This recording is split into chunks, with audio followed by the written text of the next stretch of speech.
우리 교회가 해마다 하는 것이긴 합니다만 올해에도 고난주간 특별 새벽기도회와 또 성금요일 예배를 통해 우리는 예수님의 고난과 죽으심의 의미를 더욱더 깊이 묵상할 수가 있었습니다.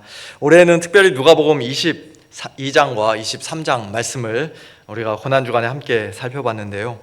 누가복음 23장에서 예수님이 십자가에 못 박히시고 죽으시고 무덤에 장사되시는 장면으로 어제 고난주간 특별 새벽기도의 마지막 날을 마쳤습니다.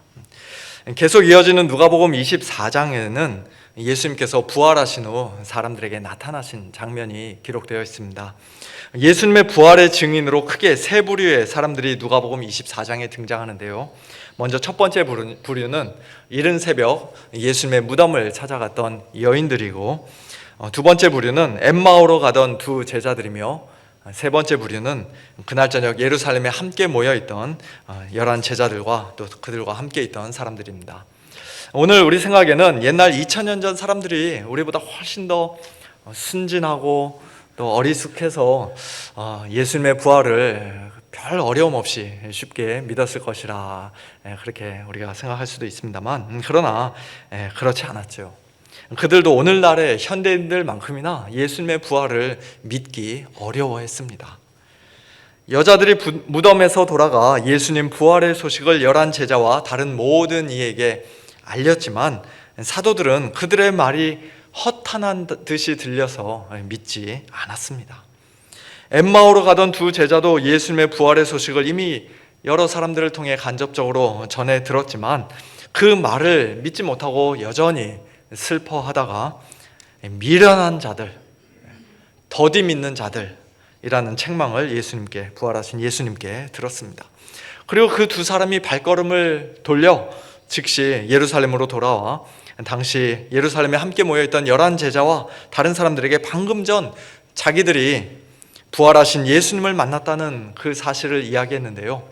그 두 사람의 말을 그곳에 있던 사람들이 듣고는 어떻게 반응을 했을까요? 믿었을까요? 안 믿었을까요?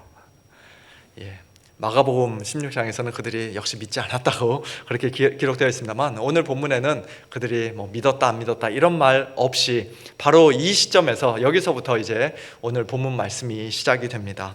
36절, 이 말을 할 때 즉 엠마오로 가던 두 제자가 예루살렘으로 다시 돌아와 11 제자들에게 자기들이 예수님 만났다는 말을 할 때 예수님께서 친히 그들 가운데 서서 말씀하셨습니다. 너희에게 평강이 있을지어다. 유대인들의 일상적인 인사말로 샬롬 하고 인사하신 것입니다. 그러나 예수님의 이 말씀은 결코 평범한 인사말이 아니었습니다. 예수님의 죽음 때문에 크게 슬퍼하고 유대인들 때문에 크게 두려워하고 또 예수님 만났다는 이 사람 저 사람들 이야기 때문에 크게 혼란스러워하던 제자들에게 부활하신 예수님이 평강과 샬롬을 선포하신 것입니다.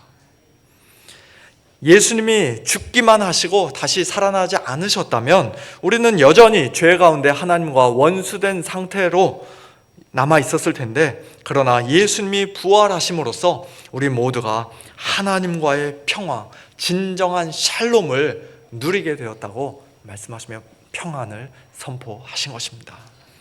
요한복음에 의하면 예수님께서 잡히시던 날 밤 제자들에게 마지막으로 하신 말씀이 바로 이 평강에 관한 말씀이었는데요. 요한복음 16장 33절, 이것을 너희에게 이르는 것은 너희로 내 안에서 평안을 누리게 하려 함이라. 세상에서는 너희가 환난을 당하나 담대하라. 내가 세상을 이기었노라.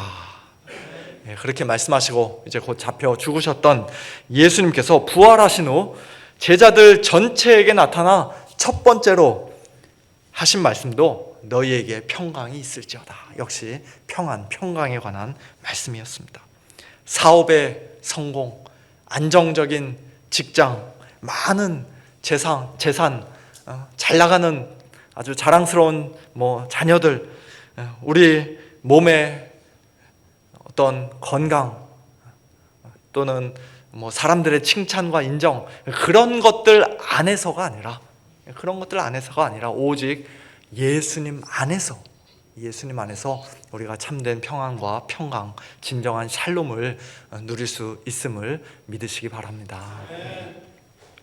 부활하신 예수님은 제자들에게 나타나 이처럼 평강을 말씀하셨지만, 그러나 제자들의 마음은 그 평강을 즉각적으로 아직 온전히 누리지 못했습니다. 37절, 그들이 놀라고 무서워하여 그 보는 것을 영으로 생각하는지라. 일찍이 오병이어의 기적 직후에 예수님께서 바다 위로 걸어오셨을 때도 그들은 마치 유령을 본다 생각하면서 아주 큰 소리를 질렀습니다만, 마찬가지로 이번에도 그들은 예수님을 보고 영혼으로 또는 유령으로 생각하며 놀라고 무서워했습니다. 그런 제자들에게 예수님께서 말씀하십니다. 어찌하여 두려워하며 어찌하여 마음에 의심이 일어나느냐. 내 손과 발을 보고 나인 줄 알라. 또 나를 만져보라. 영은 살과 뼈가 없으되, 만져도 안 만져지지만 그러나 너희 보는 바와 같이 나는 있느니라. 이 말씀을 하시고 손과 발을 보여주셨습니다. 제자들에게 그 십자가에 못 박힌 상처가 아주 명확하게 남아있는 손과 발을 보여주셨습니다. 놀라고 무서워하고 두려워하고 의심하던 제자들은 부활하신 예수님이 친히 말씀하시는 그 음성을 자기들 귀로 직접 들었습니다. 예수님의 모습을, 특별히 못자국 난 손과 발을 자기들의 눈으로 직접 보았습니다. 살과 뼈가 있는 몸을 그들이 이때 정말로 만져봤는지 아니면 차마 만져보지는 못하고 있었는지 우리가 알 수는 없습니다만, 분명한 것은 예수님께서 나를 만져보라, 즉 너희들의 손으로 직접 만져보고 느껴보고 확인해 봐라 하고 그렇게 말씀하셨다는 것입니다. 그와 같이 직접 보고 듣고 만지기까지 했는데 여전히 믿지 못하고 확신하지 못하는 사람이 과연 있을까요? 이어지는 41절에서는 그들이 너무 기쁨으로 아직도 믿지 못하고 놀랍게 여겼다라고 말씀합니다. 어떤 상태입니까? 너무 기쁜데 아직도 믿지 못하고 놀랍게 여겼다. 이 구절은 그들이 도저히 믿기 어려울 정도로 너무 기뻐했다는 의미로 우리가 이해할 수도 있습니다. 오늘날 우리도 예상치 못한 좋은 일이 생기면 너무 놀라서 이게 꿈이야 생시야 도저히 믿어지지 않아 하면서 자기 볼을 막 꼬집기도 하고 때려보기도 하고 그런 식으로 우리가 반응하기도 하는데요. 그런 것처럼 어떤 반어법적인 표현으로 우리가 이해할 수도 있습니다. 그러나 또 한편으로는 그들이 크게 기뻐하면서도 아직도 온전히 믿지 못하고 있다는 그런 의미로 해석할 수도 있습니다. 기쁨과 놀라움이 있었지만 그 기적 같은 일이 실제로 자신들에게 일어나는 일이라는 사실을 완전히 받아들이기까지는 시간이 좀 더 걸렸다는 것이죠. 필요했던 것입니다. 어쨌든 예수님은 그런 그들에게 계속해서 말씀하십니다. 여기 무슨 먹을 것이 있느냐. 그러자 제자들이 구운 생선 한 토막을 예수님께 드렸고 예수님은 그 생선을 받아 제자들 앞에서 잡수셨습니다. 지난 며칠 동안 무덤에 누워 계시느라 아무것도 못 드셔서, 물론 그땐 죽어 계셨지만, 또는 이른 새벽 부활하신 후 그날 저녁 늦게까지 아무것도 못 드셔서, 더군다나 엠마오까지 멀리 갔다 오시느라 너무 배가 고프셔서 이렇게 예수님이 먹을 것을 찾으신 것일까요? 영광스러운 부활의 몸을 입었어도 살기 위해서는 계속해서 음식을 먹어야만 하는 것일까요? 아마 그렇지는 않을 것입니다. 예수님은 지금 제자들에게 예수님이 진짜로 부활하셨다는 그 증거를 거듭거듭 보여주고 계시는 것이에요. 제자들이 단순히 헛것을 본 것이 아니라, 어떤 유령이나 귀신을 본 것이 아니라 살과 뼈를 가지고 있고 또 음식도 먹을 수 있는 그런 몸, 진짜 몸을 가진 그와 같은 상태로 예수님이 부활하셨다는 것을 제자들에게 분명히 확신시켜 주려고 하신 것입니다. 훗날 베드로는 사도행전 10장에서 고넬료에게 복음을 전하면서 이렇게 말했습니다. 사람들이 예수님을 나무에 달아 죽였지만 그를 하나님이 사흘 만에 다시 살리사 나타내시되 모든 백성에게 하신 것이 아니요 오직 미리 택하신 증인 곧 죽은 자 가운데서 부활하신 후 그를 모시고 음식을 먹은 우리에게 하신 것이라. 예수님께서 부활하신 후 제자들과 함께 음식을 먹으셨다. 오늘 본문에서는 예수님만 생선 토막 구운 생선 토마 드셨지만 뭐 제자들 같이 먹었는지 모르겠지만 요한복음 21장에서는 제자들과 함께 또 식사하신 장면이 기록되어 있습니다. 사도 요한은 요한 1서를 또 이렇게 시작합니다.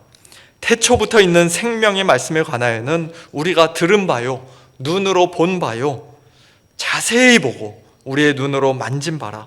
이 생명이 나타내신 바 된지라.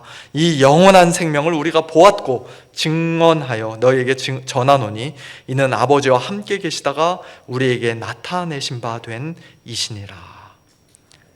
성육신하신 예수님의 몸뿐만 아니라 영광스러운 부활의 몸 역시도 제자들은 자기들 눈으로 직접 보고 자세히 보고 손으로 만지고 또 주님의 음성을 귀로 들음으로써 그들은 생명의 말씀, 영원한 말씀이 되시는 예수님의 부활을 분명히 확신하고 더 나아가 그 부활을 담대히 증언할 수가 있었던 것입니다.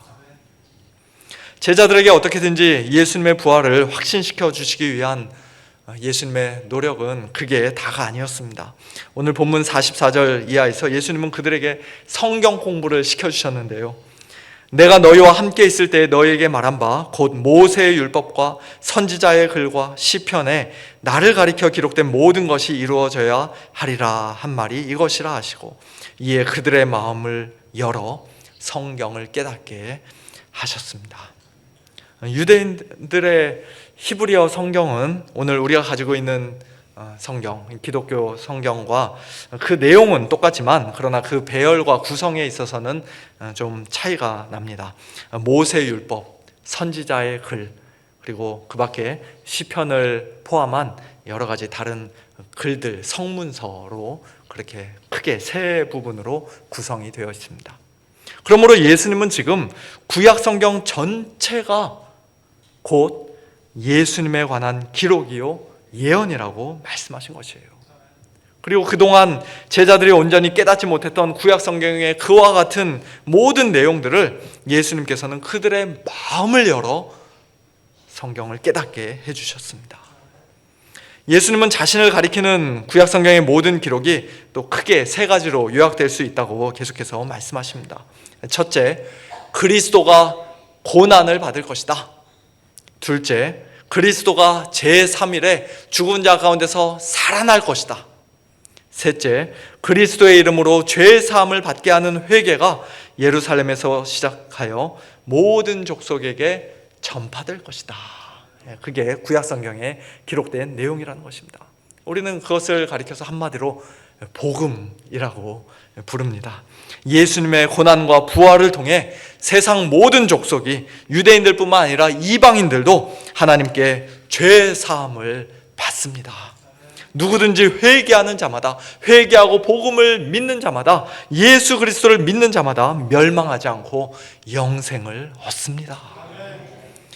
고린도전서 15장에서 사도 바울도 그와 똑같은 복음을 전합니다. 형제들아, 내가 너희에게 전한 복음을 너희에게 알게 하노니 이는 너희가 받은 것이요 또 그 가운데 선 것이라.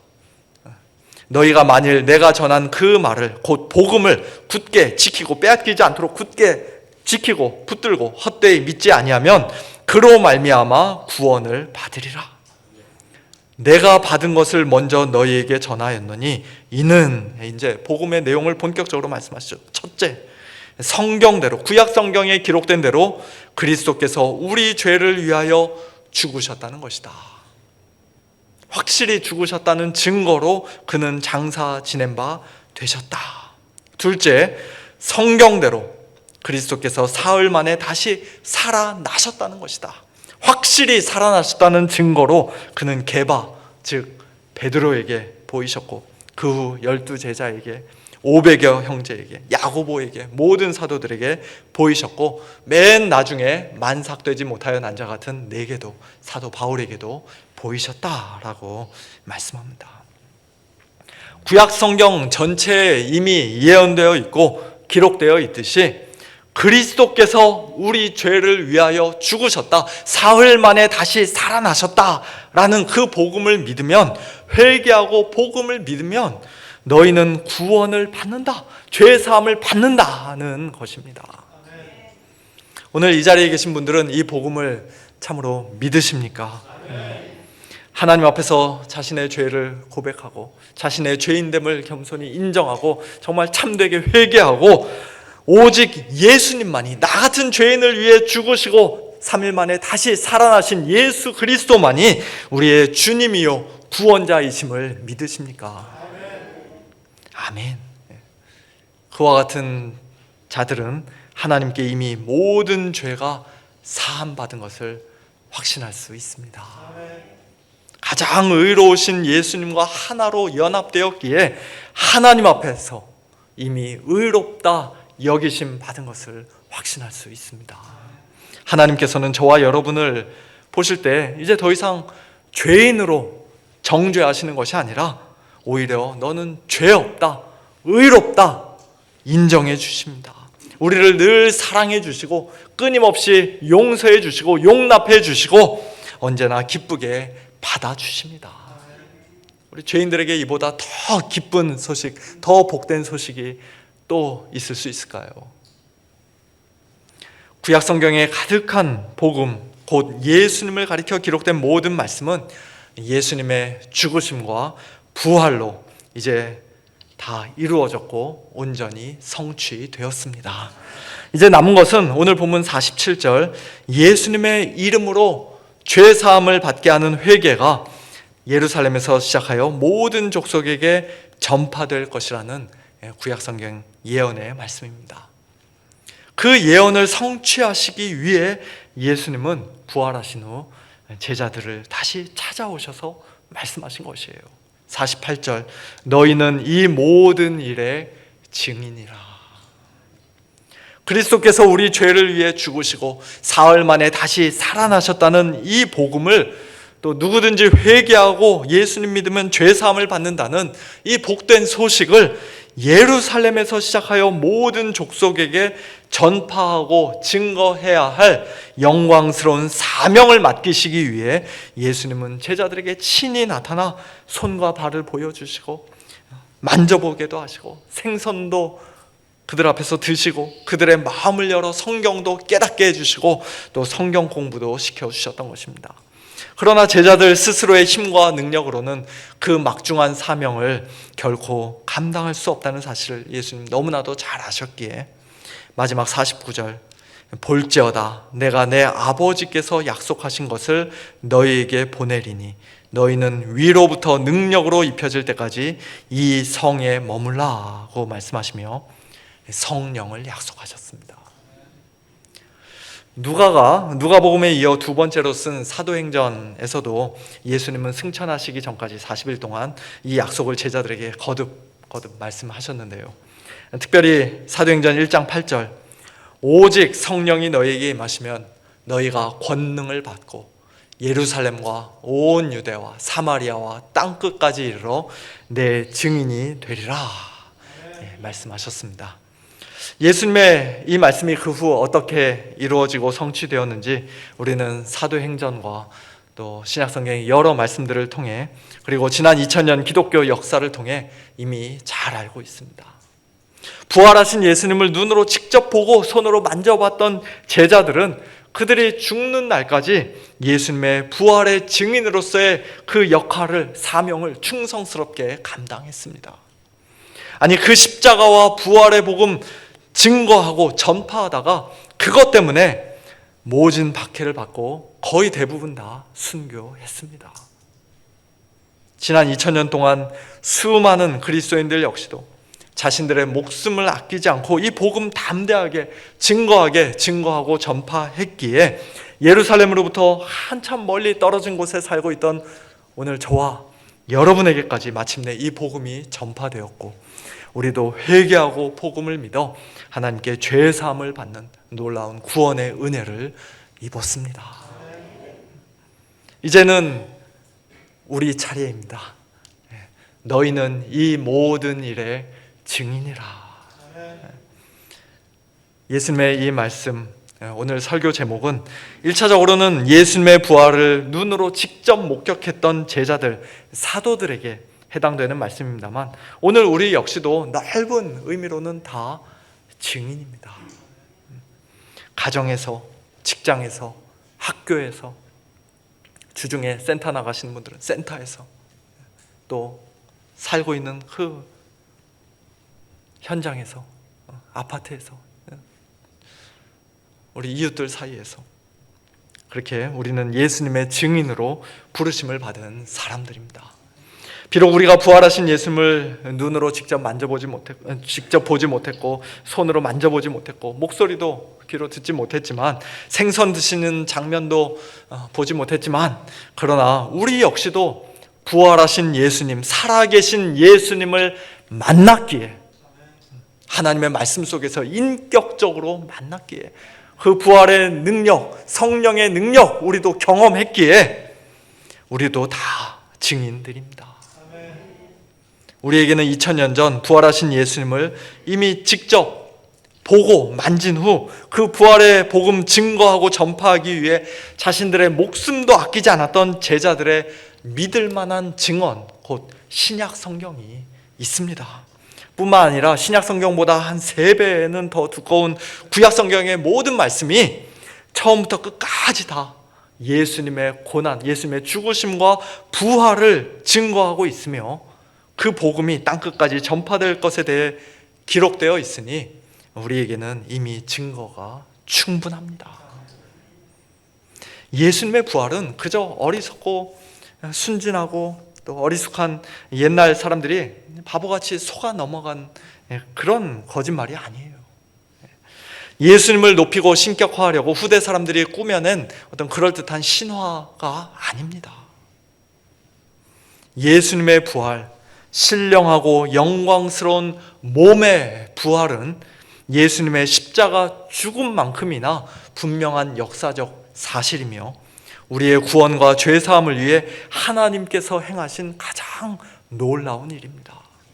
예수님이 만일 부활하지 않으셨다면 우리는 매 예배 시간 사도신경을 암송해서는 안 될 것입니다. 예수님이 장사한 지 사흘 만에 다시 살아나셨다고 우리가 그렇게 고백할 뿐만 아니라 우리의 몸이 다시 살 것과 또 우리가 영원히 살 것을 우리가 매주 고백하지 않습니까? 로마서 1장 16절에서 사도 바울이 말씀하신 것처럼 모든 믿는 자에게 구원을 주시는 하나님의 능력이 되는 이 복음, 예수 그리스도의 십자가와 부활의 복음, 단 한순간이라도 부끄러워할 것이 아니라 우리에게 능력 주시고 권능 주시는 성령님을 늘 의지하는 가운데 이 영광스러운 복음을 주위 사람들에게 입을 열어 담대히 전파하고, 또한 부활의 주님으로 말미암아 변화된 삶으로 힘있게 증거하는 그런 복된 저와 여러분 우리 모두가 될 수 있기를 예수님의 이름으로 축원합니다. 함께